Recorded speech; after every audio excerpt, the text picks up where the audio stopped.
Sherlock Holmes බැස්කවිල් රුධිරු බල්ලා පළමු පරිච්ඡේදය. Sherlock Holmes මහතා. ෂර්ලොක් හෝම්ස් කියන්නේ උදෙන්ම අවදි වන කෙනෙක් නම් නෙවෙයි. ඔහු මුළු රෑම නිදි නැතුව වැඩ කරත් උදෙන්ම අවදි වෙනවා දකින්න ලැබෙන්නේ නම් හරිම කලාතුරකින්. හැබැයි පුදුමකට වගේ අද නම් ඔහු කාටත් කලින් තේ මේසෙට වාඩි වෙලා හිටියා. කලින් දවසේ රාත්‍රියේ ගෙදරට ආපු අමුත්තෙක් අමතක වීමකින් දාලා ගියපු සැරේටිය අතර ගන්න ගමන් වොට්සන් එක හොඳින් පරීක්ෂා කරන්න පටන් ගත්තා. ගොඩක් හොඳ ලියකින් හදලා තිබ්බ මේ සැරේටිය පීනෑන් ලෝයර් කියන වර්ගයට අයිති වෙන එකක්. ගෝලාකාර හිසක් සහ ඊට පහළින් මෙච්ච පළල් රිදී පටියකින් අලංකාර කරලා තිබ්බ මේ සැරේටියේ මෙහෙම කැටයමක් පේන්න තිබ්බා. CCH මිතුරන් විසින් MRCS ජේම්ස් මෝටිමර් මහතා වෙත පරිත්‍යාග කරන ලදී. 1884. මට කියන්න වොට්සන්, අපේ අමුත්තගේ සැරේටියෙන් මොනවද ඔයා හොයාගත්තේ? අපේ අවාසනාවකට ඔහු අපිට මුණ ගැහෙන්න බැරි වුණා. ඒ නිසා ඔක පරීක්ෂා කළා අපේ අමුත්ත ගැන මට කියන්න. හෝම්ස් කිව්වා. මම හිතන විදිහට නම් දොස්තර මෝටිමර් වෛද්‍ය වෘත්තියේ සාර්ථක වුණ කෙනෙක්. ඒ වගේම මේ විදිය තෑග්ගක් ලැබෙනකින් හිතන්න පුළුවන් ඔහු ආශ්‍රය කරන අතරේ ගෞරවයට පත් වෙච්ච කෙනෙක් කියලා. තව ඔහු ගම්බද වෛද්‍ය වෘත්තිය යෙදෙන කෙනෙක් වෙන්න ඕන. වොට්සන් උත්තර දුන්නා. මොකද්ද අහෙම කියන්න හේතුව? නෑ, මුලින් බොහොම ලස්සනට තිබ්බ එකක් වුණත් මේක පාවිච්චි වෙලා තියෙන විදිහත් එක්ක ඔහු නගරබද වෛද්‍යවරයෙක් කියලා නම් හිතන්න අමාරුයි. අනිවාර්යෙන්ම මම ගම්බද වෛද්‍යවරයෙක් වෙන්න ඕනේ. ඒ වගේම මේකේ කැටයම් කරලා තියෙනවා CCH මිතුරන් විසින් කියලා. එච්චපුරෙන් අදහස් වෙන්නේ හන්ට් කියන එක වෙන්න ඕනේ. ඒ කියන්නේ ඔහුට මේක හම්බෙලා තියෙන්නේ විනෝදයේ පිණිස සත්තු දඩයම් කරන කණ්ඩායමකින් වෙන්නත් පුළුවන්. වොට්සන් කිව්වා. ඇත්තමයි වොට්සන්, ඔබ වෙනදටත් වඩා දක්ෂයි. හෝම්ස් කිව්වේ පුටුව පිටිපස්සට තල්ලු කරලා දුම් වැටියක් පත්තු කරන ගමන්. මගේ පරීක්ෂණ වාර්තා ඉදිරිපත් කරද්දී ඔබ ඔබේ දක්ෂතා ගැන බොහොම අඩු තක්සේරුණී කතා කරන්නේ. මගේ හිතවත් මිත්‍රයා ඔබේ දක්ෂතාවම අගය කරනවා. වොට්සන් නම් හිටියේ ලොකු උද්‍යෝගියෙක්.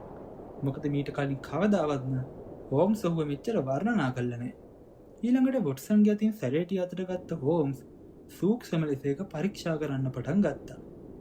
ඊටම සිත්තත ගන්නා සුළු කරුණු. ඒත් බොහොම සරලයි.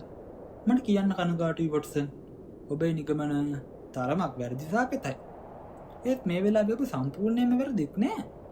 ඔහු ගම්බද වෛද්‍යවරයෙක් බව නම් හරි. එහෙනම් මම නිවැරදි. ඉතින් එච්චරයි තිබුණේ.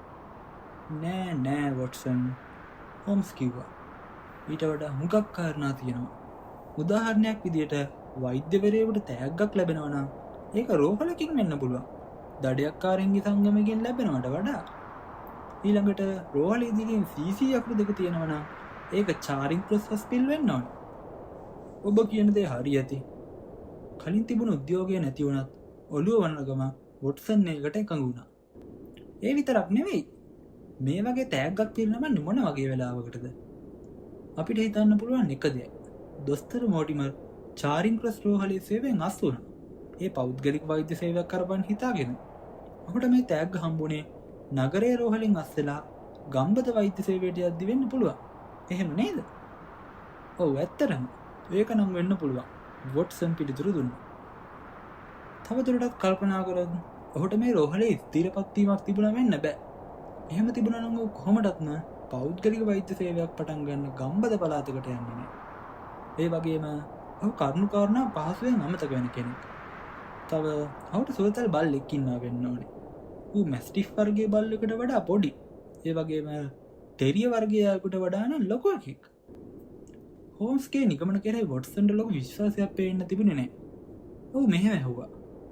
ඔබ කොහොමද එහෙම කියන්නේ? ඔහුගේ මතක ශක්තිය ගැන ඔබ දැනගත්තේ කොහොමද? ඔහු අහන්නත් දෙයක්ද වොට්සන්? අපේ අමුත්ත පැය කිහිපයක්ම කාමරේ වැදිලා හිටියා වුණත් ඔහු ආගන්තුක පත්‍රයක් තියලා ගිහිල්ලා නැහැ. ඒ වෙනුවට තියලා ගිහිල්ලා තියෙන්නේ මේ සැරේටිය. එතකොට ඔහුගේ බල්ලා ගැන ඔබ කොහොමද ඔච්චර විස්තර දන්නේ? ඌ මේ සැරේටිය කටේ දත් වලින් අල්ලගෙන එහා මෙහා ගෙනihin තියනවා. මේ බලන්න. ඌගේ දත් පාරවල් පැහැදිලිවම මේකේ පේන්න තියෙනවා. ඌගේ හක්ක මධ්‍යම ප්‍රමාණයේ එකක්. ටෙරිය එකකට වඩා ලොකුයි. මැස්ටිෆ් වර්ගයකට වඩා නම් පොඩි. එහෙම බැලුවොත් ඒ මොකක් වෙන්න පුළුවන්ද? ඌ ලෝම තියෙන ස්පැනියල් වර්ගයක් වෙන්න ඕනේ. එහෙම කියපු හෝම්ස් කාමරේ වටේ කිහිප වරක් ඇවිදලා අන්තිමේ නතර වුණේ ජනේලය ළඟ. ඒත් හෝම්ස් ඔබ කොහොමද ඒක ගැන උච්චර විශ්වාසයෙන් කියන්නේ? තාමත් පුදුම වෙලා හිටපු වොට්සන් හෙව්වා. විශ්වාසයෙන් කියන්නේද? මොකද මට දැන් ඌව පේනවා. අපේ ගෙදරට ඇතුළු වෙන පඩි පෙළ ළඟ. එහෙනම් නේද උගේ අයිතිකාරය අපේ සීනුව නාද කරන්න හඬ. වොට්සන් ඔන්න මෙතනින් නැගිටලා යන්නම් හිතන්නවත් එපා. මොකද ඔහුත් ඔබ වගේම වෛද්‍යවරයෙක්. ඒ නිසා ඔයා මෙතන ඉන්න එක මගේ ඉදිරි වැඩවලට ගොඩක් ලේසි වෙයි. ඇතුළට එන්න. තම අමුත්තට හෝම්ස් කාමරය තුළට ආරාධනා කරා. වෛද්‍ය මෝටිමර් කෙට්ටු උස සිරුරක් තිබුණ මදක් කුද ගැසුණු කෙනෙක්. අලු පැහැති ඇස් දෙකට ඉදිරියෙන් රන්වන් රාමුවක් සහිත ලස්සන කණ්ණාඩි දෙකක් දාගෙන හිටියා වුණත් කුරුල්ලෙකුගේ හොටයක් වගේ දිග නහයක් තමා ඔහුට පිහිටලා තිබුණේ. හෝම්ස් අතේ තිබ්බ සැරේටිය දැක්ක වෛද්‍ය මෝටිමර් කාමරයට ඇතුළු වුණේ ගොඩක්ම සතුටින්. මට හරිම සතුටුයි. මේක අමතක වෙලා ගියේ මෙහෙද නැත්තම් නැව් කටයුතු කාර්යාලයේද කියලා මට අමතක වෙලා තිබ්බේ. ওই සැරේටිය මට ගොඩක් වටිනවා. ඒක ඔබට ලැබුණු තෑග්ගක් වෙන්නේ නැති. ඔව් මහත්මයා. මගේ විවාහය වුණ වෙලාවේ මගේ යාළුවෝ කීප දෙනෙක් තමයි තෑගි කරේ. ෂා ඒක වැරදි. හෝම්ස් කිව්වේ බලාපොරොත්තු කඩ වුණ විදිහට. මොකද්ද මහත්මයා? ඒකේ තියෙන වැරද්ද? දොස්තර මෝටිමර් ඔහුගේ පුදුම සහගත මූණකින්. නැහැ. මේ ලැබුණේ ඔබේ විවාහයේදී කිව්වම අපි කරපු නිගමන කිහිපයක් තමයි වැරදුනේ. ඔව් මහත්මයා. මම විවාහ වෙලා පුද්ගලික වෙදකම ආරම්භන්න හිතාගෙන ගම්බද ප්‍රදේශයකට ගියා. එතකොට තමයි මට මේක හම්බුනේ. තෑග්ගක් විදිහට.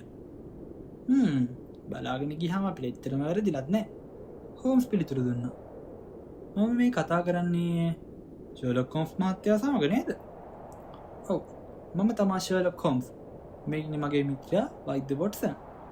හෝම්ස් තමන් වගේම වොට්සන්වත් ඔහුට හඳුන්වලා දුන්නා.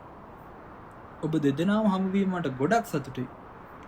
ඔබේ හිසේ පෙනුම මගේ සිත තදින් ඇදගන්නා කරුණක් හෝම්ස් මහත්තයා. මානව විද්‍යා කෞතුකාගාරයට නම් ඔබේ හිස් කබල ඉතාම අපූර්ව වටිනා වස්තුවක් වෙයි.